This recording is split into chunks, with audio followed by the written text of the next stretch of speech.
The warm Caribbean air hung heavy with humidity on February 6, 1996, as Birgenair Flight 301 prepared for takeoff from Puerto Plata, Dominican Republic. The night was typical for the region, with the air thick and warm, a stark contrast to the cooler climates many of the passengers were used to. The airport buzzed with the usual pre-flight activities, ground crew bustling around, and the hum of engines filling the air. The Boeing 757, leased from a Turkish charter company, was destined for Frankfurt, Germany, carrying vacationers eager to return home. The aircraft, a marvel of modern engineering, stood ready on the tarmac, its sleek body reflecting the dim lights of the airport. The anticipation of the journey ahead was palpable among the passengers and crew alike. On board were 176 passengers from various countries and 13 crew members. Families, couples, and solo travelers, each with their own stories and destinations, settled into their seats, some chatting excitedly, others already dozing off, lulled by the gentle hum of the aircraft. The flight crew, composed of Turkish pilots, had limited experience on the Boeing 757, a crucial detail that would later come into play.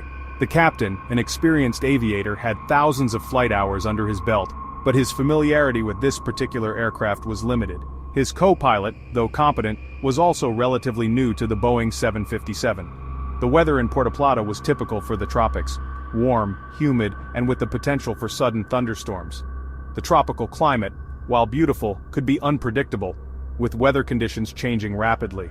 However, the forecast for the night was clear, with no immediate signs of storms on the horizon.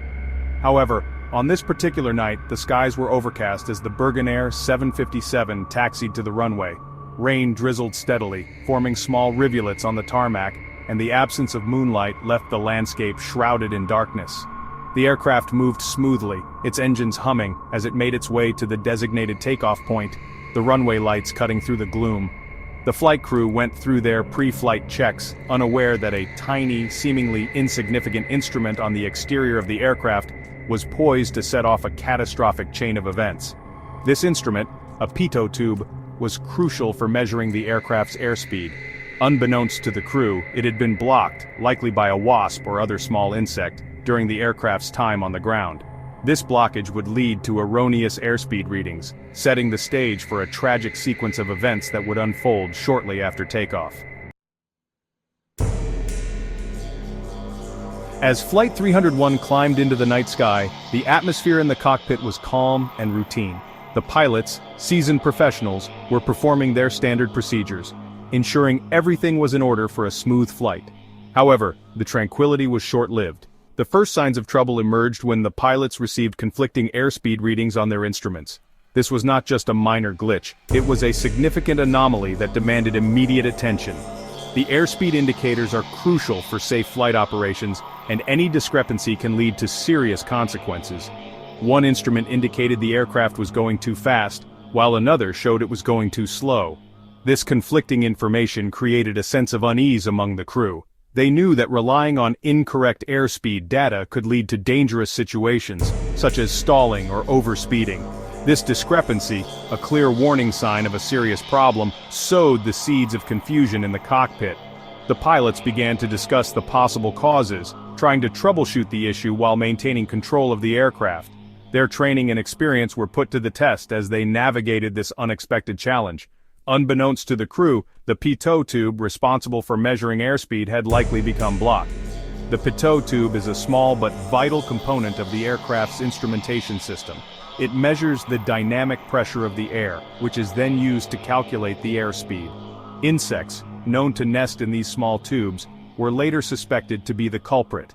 These tiny creatures can cause significant problems by obstructing the airflow into the pitot tube, leading to erroneous airspeed readings. This seemingly minor issue can escalate into a major safety hazard if not detected and addressed promptly. A blocked pitot tube sends inaccurate airspeed information to the aircraft's computers, leading to potentially disastrous consequences. The aircraft's systems rely on accurate data to function correctly, and any misinformation can trigger a cascade of errors. Warning lights and alarms began to go off in the cockpit, adding to the stress and urgency of the situation. The crew, already grappling with the unfamiliar aircraft, now faced a critical situation demanding their full attention and expertise. They had to quickly assess the problem, determine the best course of action, and execute their plan with precision. Their ability to remain calm and focused under pressure was crucial in navigating this emergency and ensuring the safety of everyone on board. The pilots of Flight 301, facing conflicting airspeed readings, struggled to understand what was happening. The captain, with his limited experience on the Boeing 757, seemed to misinterpret the warnings and alarms sounding in the cockpit. Instead of recognizing the possibility of a faulty airspeed indicator, he focused on the reading that suggested the aircraft was going too fast. The co-pilot, also unfamiliar with the nuances of the 757 systems, offered little help in deciphering the confusing situation. Valuable time slipped away as the crew, unsure of their true speed, continued their climb into the night sky. The discrepancy in the airspeed readings, a seemingly technical issue, was rapidly escalating into a crisis of human judgment and decision-making. At just 7,200 feet, the situation in the cockpit of Flight 301 took a catastrophic turn. The aircraft, struggling against faulty airspeed readings, stalled, leaving the crew with only seconds to react as it began its fatal descent. The aircraft, reacting to the faulty airspeed data, began to behave erratically. The autopilot disengaged, the stick shaker activated warning of an impending stall, and the aircraft banked sharply to the left. The crew, now in a state of panic, struggled to regain control. The captain's commands became confused, and the co-pilot's calls grew increasingly desperate. The chaotic atmosphere in the cockpit, fueled by miscommunication and a lack of situational awareness, only compounded the already dire situation. The aircraft, responding unpredictably to the pilot's inputs, entered a steep, uncontrolled descent.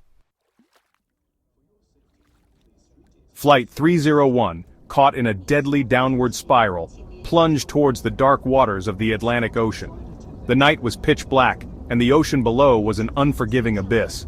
The passengers, unaware of the full extent of the crisis, clung to their seats, their hearts pounding with fear and uncertainty. The aircraft's descent was rapid and terrifying, a nightmare unfolding in real time. The desperate struggle in the cockpit continued until the very end, but the crew, overwhelmed by the cascading failures and their own confusion, could not recover. The pilots, seasoned and skilled, faced a barrage of warning lights and alarms, each one signaling a new and critical failure. Their training and experience were put to the ultimate test, but the situation was beyond dire. The aircraft's systems, once reliable, now betrayed them, leaving the crew in a state of helplessness. The aircraft, traveling at high speed, crashed into the ocean, killing all 189 souls aboard. The impact was catastrophic, a violent collision that left no chance for survival. The force of the crash was so immense that it obliterated the aircraft, turning it into a mass of twisted metal and shattered dreams. The ocean, vast and indifferent, swallowed the wreckage, leaving only a trail of debris as a grim reminder of the tragedy. The impact shattered the aircraft, scattering debris over a wide area. Pieces of the plane, once part of a magnificent flying machine, now floated aimlessly on the surface of the ocean. Rescue boats, dispatched in a desperate attempt to find survivors, navigated through the wreckage, their crews haunted by the enormity of the disaster. The scene was one of utter devastation, a stark contrast to the serene beauty of the ocean. The force of the crash was so great that very little of the wreckage remained intact. The aircraft, once a symbol of human ingenuity and progress, was now reduced to fragments. Each piece of debris told a story of the violent end, a testament to the sheer power of the impact. The ocean, relentless and unforgiving, scattered the remnants far and wide, making the recovery effort even more challenging. The recovery effort was extensive, but the challenging conditions and the devastation of the impact made it a difficult and heartbreaking task. Divers, braving the depths of the ocean, searched tirelessly for any signs of the aircraft and its passengers. The recovery boats, laden with debris, returned to shore with the somber cargo, each piece a reminder of the lives lost. The operation was a testament to human resilience and determination, but also a poignant reminder of the fragility of life. The loss of Birgenair Flight 301 sent shockwaves through the aviation world, prompting a thorough investigation to determine the cause of the tragedy. Aviation experts, engineers, and investigators came together, sifting through the wreckage and analyzing data to piece together the final moments of the flight. The investigation was meticulous and exhaustive, driven by a commitment to uncover the truth and prevent such a disaster from happening again. The findings would eventually lead to changes in aviation safety protocols, a lasting legacy of the lives lost on that fateful night.